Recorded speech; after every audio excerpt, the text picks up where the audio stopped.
ஏண்டி உனக்கு தம்பியா இருக்குது எவ்வளவு கஷ்டம் தெரியுமா? உன் புருஷனுக்கு மச்சானா இருக்குது எவ்வளவு கஷ்டம் தெரியுமா? இந்த உட்காந்துக்கிற உரலு அவனுக்கு மாமனா இருக்குது எவ்வளவு கஷ்டம் தெரியுமா?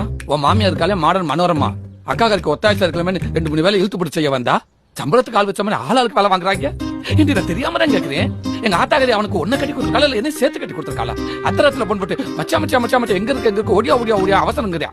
நானும் மாமாக்கு என்ன ஏதாச்சும் உயிரை கையில பிடிச்சி வேகமா ஓடி போய் பார்த்தா ராத்திரி 3 மணிக்கு மூடி சுத்தி கிரிச்சு திறந்து விடுங்கிறியா? நானும் மானங்கட்டத்தனமா திறந்து கொடுத்துட்டு தான் வந்தேன். மனுஷனாடியவ கோயில ஐயர் உபரி கொடுத்த வாங்கி வாயில பிடிக்கிறேன். ரோட்ட கிராஸ் பண்ண கையை பிடிச்சிக்கிறியா? யாரும் பாக்கணும் சொப்பு சாமல வச்சு விளையாடுவாங்க கிடையாவே. இதெல்லாம் அவரு இந்த உட்காந்துருக்கானே கூழ்பானே இன்னைக்கு இல்ல.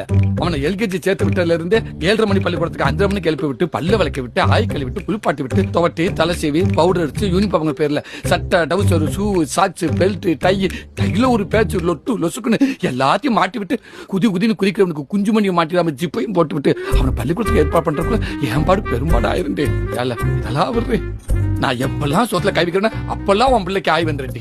திருச்சியில பேரு பண்ண சோசிக்காரன் கூட என் கையை பார்த்து சோசி சொல்ல முடியாம தவிக்கிறாண்டி. உன் பிள்ளைக்கு குண்டிகளை விட்டு என் கைரேகை எல்லாம் அழிஞ்சு போச்சுடி. இதெல்லாம் ஏன் எத்தனை நாளா உனக்கு தெரியல தெரியுமா? எல்லாத்தையும் சொல்லி செய்யறவன் இல்லடி இந்த தாய் மாமே.